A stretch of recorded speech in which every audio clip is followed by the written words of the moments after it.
So hello friend, कैसे हैं आप लोग। उम्मीद करते हैं आप लोग बढ़िया होंगे। फ्रेंड्स, इस वीडियो में हम लोग देखने वाले हैं बिहार सक्षमता परीक्षा 2.0 का महत्वपूर्ण क्वेश्चंस देखने वाले हैं। इस वीडियो के माध्यम से आपको हम लोग ज़्यादा से ज़्यादा स्कोर गेन कराने के लिए करवाने के लिए हम लोग बिहार सक्षमता परीक्षा का प्रीवियस जो आपका एग्जाम्स हुआ था सारे क्वेश्चन वहीं से उठा के ला रहे हैं, क्योंकि आपका एग्जाम्स में कहीं से कोई दिक्कत परेशानी ना हो। इस वीडियो में हम लोग देखने वाले हैं टॉप 15 क्वेश्चन देखने वाले हैं। उसके माध्यम से आपका जो है बहुत शानदार क्वेश्चन रहेगा जीके का। तो चलिए वीडियो को शुरू कर लेते हैं। साथ ही साथ चैनल पर नए हैं तो चैनल को भी आप लोग सब्सक्राइब कर लीजिएगा। आइए, पहला क्वेश्चन लिखा हुआ है कि देश का पहला वस्त्र उद्योग कहाँ पर स्थापित हुआ था। तो देश का पहला वस्त्र उद्योग जो है वो वस्त्र बनाने का उद्योग कहाँ पे स्टार्ट हुआ था, तो आपका हुआ था कलकत्ता में। ठीक है, कलकत्ता में हुआ था, यानी कि ऑप्शन नंबर ए राइट आपका हो जाएगा। चलिए अगला क्वेश्चन देखते हैं। अगला क्वेश्चन कुछ आपका इस प्रकार है। अगला क्वेश्चन का आप लोग आंसर दीजिएगा।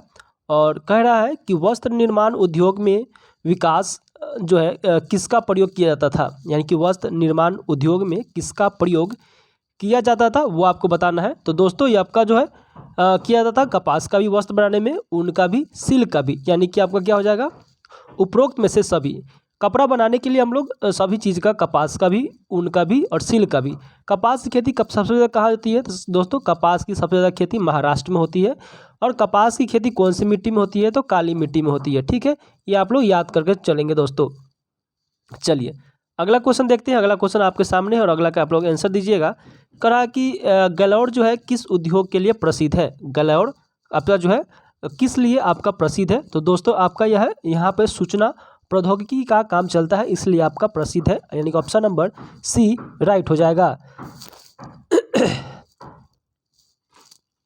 अगला क्वेश्चन देखते हैं। अगला क्वेश्चन आपके सामने है। क्वेश्चन कह रहा है कि ढाका, मछलीपट्टनम, कालीकट, सूरत किस उद्योग के लिए प्रसिद्ध है। तो आपको पता होगा कि डच ईस्ट इंडिया कंपनी जब आया था, ईस्ट इंडिया कंपनी, तो सबसे पहले इसी स्थानों पर लोगों को उद्योग बनाया था। तो ये सब किस लिए प्रसिद्ध है वो आपको बताना है। तो दोस्तों आपको पता होगा कि ये जो है ढाका जो है, ढाका मलमल के लिए प्रसिद्ध है। मछलीपट्टनम ढाका जो है मलमल के लिए प्रसिद्ध है, बिल्कुल सही बात है। मछलीपट्टनम जो है छीट के लिए प्रसिद्ध है, सही बात है। कालीकट में जो है केलिको के लिए प्रसिद्ध है, यानी कि उपयुक्त में से सभी आपका राइट आंसर देखने को मिल जाएगा। अगला क्वेश्चन देखते हैं। अगला क्वेश्चन 5 नंबर है और उसका आप लोग जवाब दीजिएगा क्या क्वेश्चन कर रहा है। दोस्तों क्वेश्चन आपके सामने है और क्वेश्चन कर रहा है कि भारत में पहला सफल आधुनिक वस्त्र मिल कहाँ पर लगाया गया था, यानी कि भारत में पहला सफल और आधुनिक मिल, ठीक है, आधुनिकरण से लैस मिल जो है कब स्थापित हुआ था वो आपको बताना है। तो दोस्तों इसका आंसर हो जाएगा 1854, यानी कि राइट आंसर बी हो जाएगा। अगला क्वेश्चन देखते हैं। अगला क्वेश्चन आपके सामने है और इस क्वेश्चन का भी आप लोग जवाब दीजिएगा कि हरियाणा का कौन सा शहर साइबर सिटी कहलाता है। अब साइबर सिटी कौन सा शहर कहलाता है, तो दोस्तों गुरुग्राम हो जाएगा। हरियाणा का गुरुग्राम साइबर सिटी के नाम से जाना जाता है, ऑप्शन नंबर बी राइट हो जाएगा। नेक्स्ट क्वेश्चन है कि अहमदाबाद कहाँ स्थित है। तो अहमदाबाद आपको पता है अहमदाबाद कहाँ पे स्थित है, तो यह दोस्तों गुजरात में स्थित है, जहाँ से प्रधानमंत्री हमारे हैं, ठीक है, प्राइम नरेंद्र मोदी, तो कहाँ से है वो गुजरात से है, अहमदाबाद। ठीक है, अगला क्वेश्चन देखेंगे। अगला क्वेश्चन आपके सामने है और इस क्वेश्चन का भी आप लोग आंसर दीजिएगा कि डैश आधारित उद्योग प्राथमिक उद्योग है जो व्यक्ति खनिज अयस्कों का उपयोग कच्चे माल के रूप में करते हैं। तो आपका 8 नंबर का क्या हो जाएगा राइट आंसर, खनिज हो जाएगा। क्या होगा, खनिज, ऑप्शन नंबर बी राइट हो जाएगा। अगला क्वेश्चन देखेंगे। अगला क्वेश्चन आपके सामने है और इस क्वेश्चन का भी आप लोग आंसर दीजिएगा कि अहमदाबाद में पहली बार सूती वस्त्र मिल कब स्थापित हुआ था। तो यह दोस्तों आपका 1859 में हुआ था, यानी कि आपका राइट आंसर डी हो जाएगा, 1859।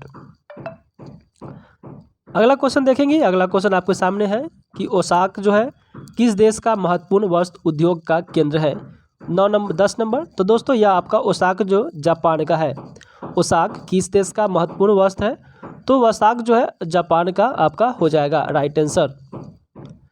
अगला क्वेश्चन देखेंगे। अगला क्वेश्चन आपके सामने है कि अहमदाबाद गुजरात की किस नदी पर स्थित है।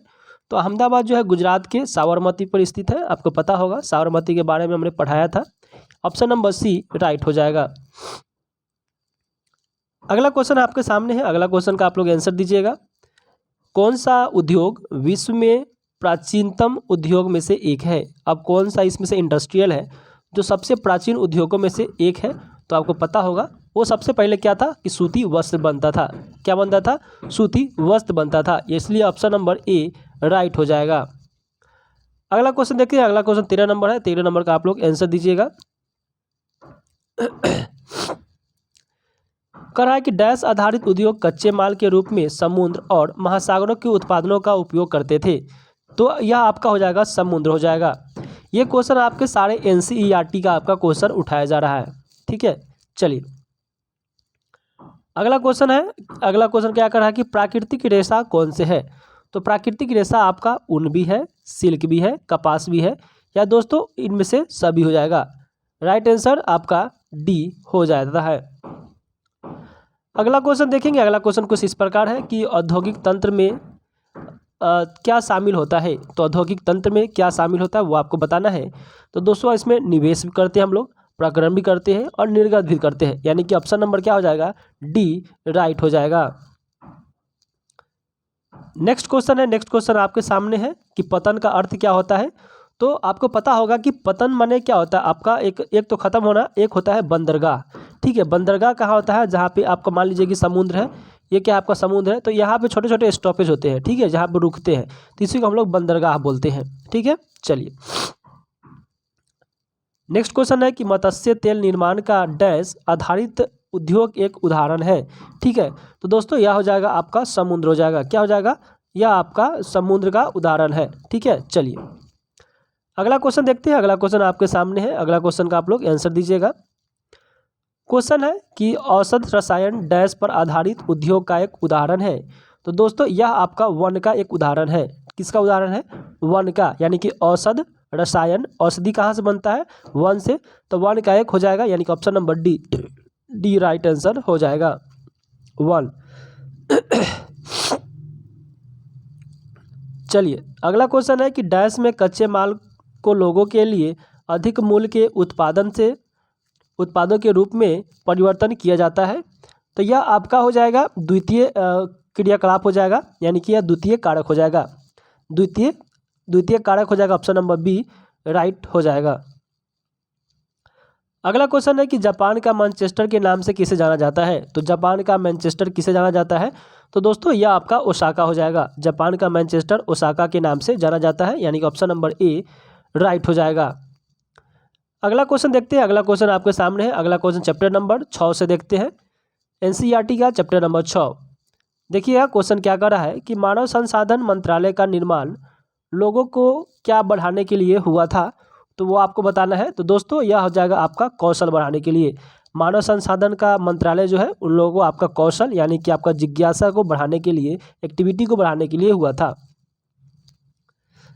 नेक्स्ट क्वेश्चन है कि मृत्यु दर किसे करते हैं? हम लोग मरते हैं तो मृत्यु दर किसको कैसे काउंट होता है वो आपको बताना है। तो आपका आंसर ए हो जाएगा। समझिए क्या कर रहा है कि प्रति 1000 व्यक्ति, यानी कि 1000 पुरुष पर जीवित मृतकों की संख्या का मापना। 1000 व्यक्ति पर कितना जीवित मृतक बच रहा है, जीवित मृतक की संख्या का माप किया जाता है, वही आपका मृत्यु दर कहलाता है। अगला क्वेश्चन है कि विषुवत वृत्त की किस दिशा में अधिक रहती है? ठीक है, विषुवत वृत्त की किस दिशा में अधिक रहती है तो वो आपको बताना है। तो उत्तर में रहती है, ऑप्शन नंबर ए राइट हो जाएगा। अगला क्वेश्चन देखेंगे। अगला क्वेश्चन आपके सामने है कि प्राकृतिक वृद्धि दर क्या है? प्राकृतिक वृद्धि दर क्या होता है? तो दोस्तों यह आपका जन्म दर और मृत्यु दर का अंतर बताता है कि कितना बच्चे जन्म लेते हैं और कितना बच्चे मरते हैं। यह आपका राइट आंसर सी हो जाएगा।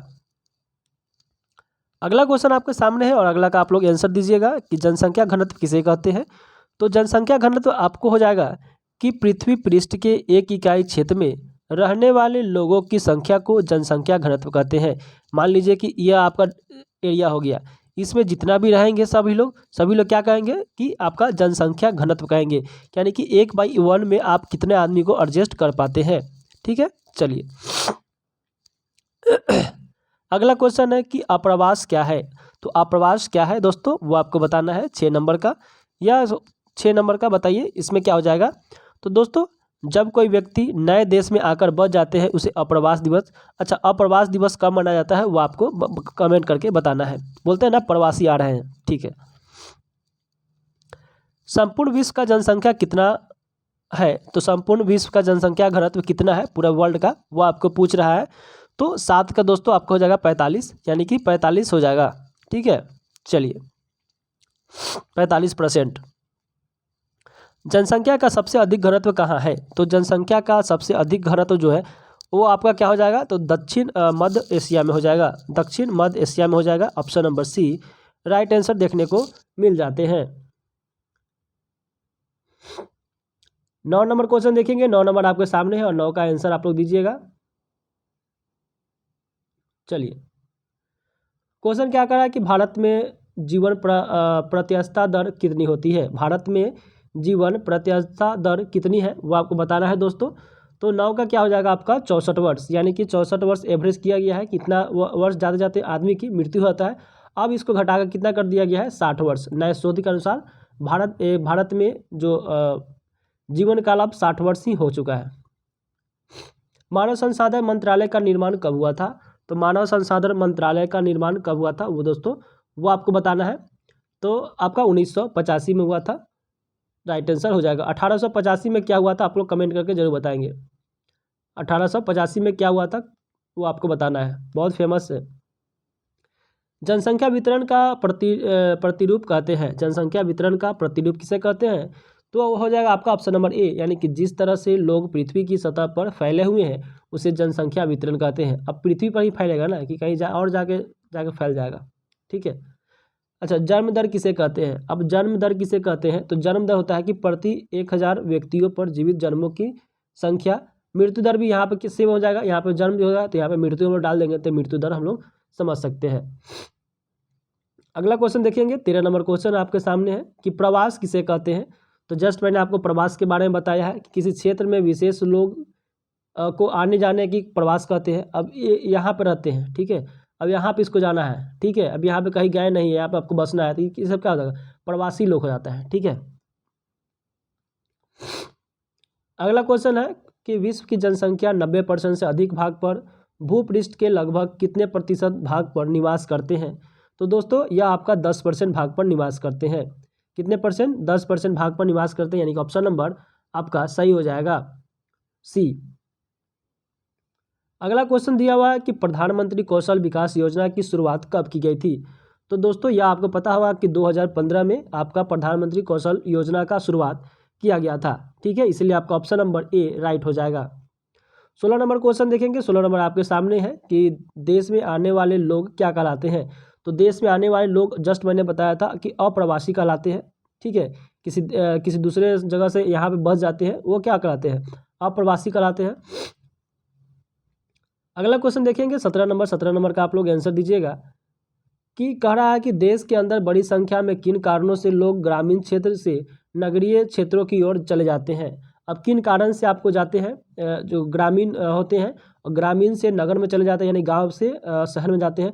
तो रोजगार के लिए जाते हैं, शिक्षा के लिए जाते हैं, क्योंकि उसको स्वास्थ्य भी देखना है तो स्वास्थ्य के लिए भी जाते हैं, यानी कि आपका इन सभी के लिए जाते हैं। ग्रामीण से शहर में इन सभी के लिए जाते हैं। अगला है कि मानव संसाधन किस मंत्रालय द्वारा बनाया गया है? तो मानव संसाधन जो है, अच्छा किसके कब बनाया गया था वो पूछ रहा है। चलिए, तो यह आपका 1985 में ही बनाया गया था। ऑप्शन नंबर बी राइट हो जाएगा। सेकेंड लास्ट क्वेश्चन देखते हैं। सेकेंड लास्ट क्वेश्चन क्या कर रहा है कि जनसंख्या को प्रभावित करने वाले कारक कौन से हैं? तो जनसंख्या को प्रभावित करने वाले लोग जो है कारक वो आपको बताते हैं। स्थलाकृति भी है, जलवायु भी है, मृदा भी है, यानी कि ऑप्शन नंबर डी राइट हो जाएगा। लास्ट क्वेश्चन देखते हैं क्या कह रहा है कि भारत की जनसंख्या घनत्व कितना है? तो भारत की जनसंख्या घनत्व 324 है, यानी कि आपको एक इतना में आपका 1/1 में कितना 324 लोग ही इसमें निवास करते हैं, इसलिए आपका ऑप्शन नंबर हो जाएगा 324। तो आज हमने क्वेश्चंस देखा, क्वेश्चंस 40 क्वेश्चन में आपका कितना सही हुआ है आप लोग कमेंट करके बताएंगे। साथ ही साथ चैनल पर नए हैं तो चैनल को भी आप लोग सब्सक्राइब कर लेंगे। मिलते हैं किसी और वीडियो में, तब तक के लिए जय हिंद।